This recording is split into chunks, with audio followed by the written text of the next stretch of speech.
Hey everyone, this is Cody Hansel of DailyGamingAnalysis.com. Let's talk about Destiny, Bungie's attempt at a multiplayer first-person shooter with a story set in a mythical sci-fi future that takes place across multiple planets, with humans being close to extinction and Earth constantly being attacked by multiple different alien races. Not a far departure from Bungie's prodigal franchise Halo. Similar in themes and setting, Bungie had already proven a lot with Halo. They can make gunplay and movement in a first-person shooter space feel amazing even on console. They could design interesting maps for a slew of different gameplay options, and most importantly, they were actively listening to their fans, even back then. I remember watching Red vs. Blue and then going to a friend's house years later to find out they named a game Griffball after a joke from the show. Even then, they were looking to the community and doing things to show that they cared, and to this day, Bungie still works to improve things for their audience and fans. So, why is the Destiny franchise in such a strange place right now?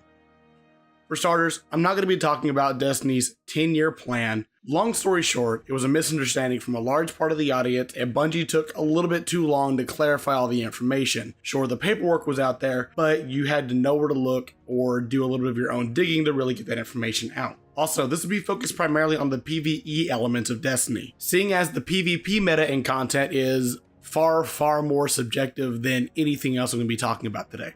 Instead, I'm going to be focused on what I believe was the intent for the Destiny franchise, where they've gone with the game since then, and how they got where they are now. Let's take another look at Halo real fast. Halo established that the team at Bungie could write an interesting story set in a sci-fi world. The space-hopping adventure we go on in the game is able to successfully explain the entirety of the world's important, crucial information from a singular character's perspective, sometimes dipping into other characters to fill gaps or introduce new elements smoothly into the flow of the narrative. Why did Destiny 1 have such a big problem with its storytelling then? Well, in 2011 when the writing began, it had a focus on a strong single-player narrative. Joe Staten, the lead writer, and his team spent the next 2 years working on this story. In the end, they churned out a roughly 2-hour-long supercut of the original writing of Destiny 1's launch campaign with cinematics. When they brought this campaign forward to show to the seniority at Bungie, they considered it a little bit too campy and too linear for what the gameplay and systems they had in mind were. The team then had to go back and rework the campaign to meet these specifications, a bit more open-ended, but also a bit more serious, and they only had a year open in the back half of the game's production cycle to meet the deadline. Mind you, this is the same team lead and crew that worked on the cinematics in the first 3 Halo games. This harsh change to the direction of the storytelling negatively impacted the game, as critics focused on the subpar storytelling and patchy narrative. I personally would have loved to have seen how the original story was meant to be told by them. How much of Destiny 1's or even 2's ideas would have been in the original campaign of Destiny 1? Would Zavala had been more like a Sarge character? Would Cade 6 have started shooting off at the mouth a little bit earlier than the Taken King like he did in Destiny 1? Each of Halo's campaigns being roughly 8 to 10 hours long, that stumps either of Destiny's campaigns, each of them roughing out to maybe 2 to 5 hours long if you're taking your time. Now, let's take a look at the harder to define, more abstract parts of the game, which is their mmo-lite approach to scenarios and world events. It's intrinsically fun to run around and shoot things in Destiny. Virtually every weapon feels fun to shoot, and popping alien heads and chucking magic space grenades feels amazing. But shooting ads can only be engaging for so long. In most every other MMO, there are the world events that pop in, take time to complete, and have smaller rewards tied to them. These rewards can eventually compound up to some greater reward and usually have to do with some kind of reputation system or new form of currency that is related only to that series of events. Destiny does this and the rewards are similarly scaled, but it doesn't have enough of an impact.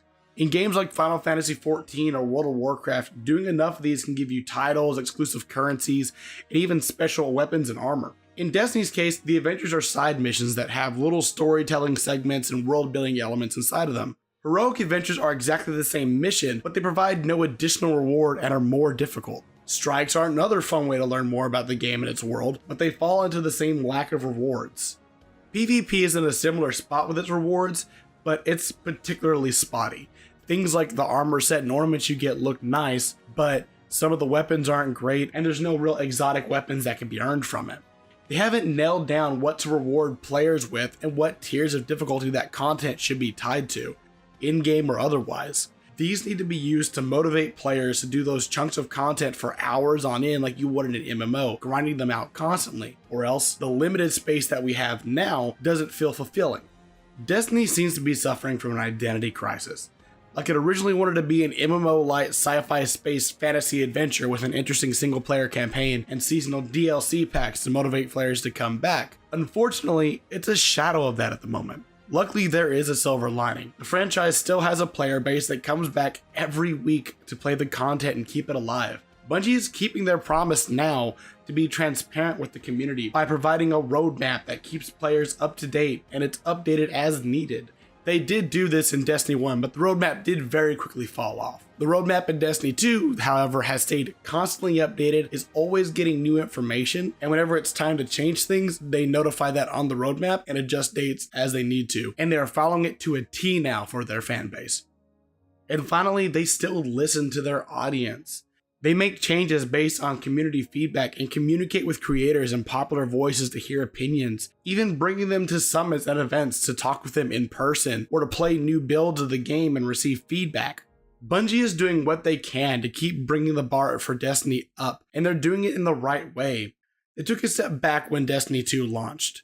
The weapon slots were different. They wanted armor to no longer be purely cosmetic, but now the armor system that controls your stats doesn't feel fun.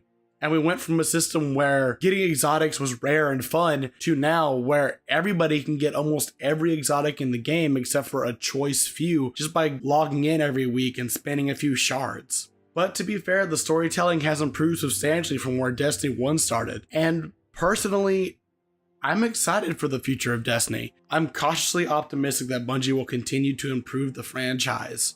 If there's one thing Destiny still has out of everything that it's ever had, it's potential. Hopefully this lesson will be set in stone by the time we get to Destiny 3. Hey everybody, thanks for listening to my rant about Destiny. Don't forget to check out our website for the latest articles. There's one in the description that I liked recently. And check out our social medias for the latest updates and news from the site. If you enjoyed this video, drop us a like and subscribe to the channel to see our future content. I've been Cody Hansel with dailygaminganalysis.com. Until next time, have a good day.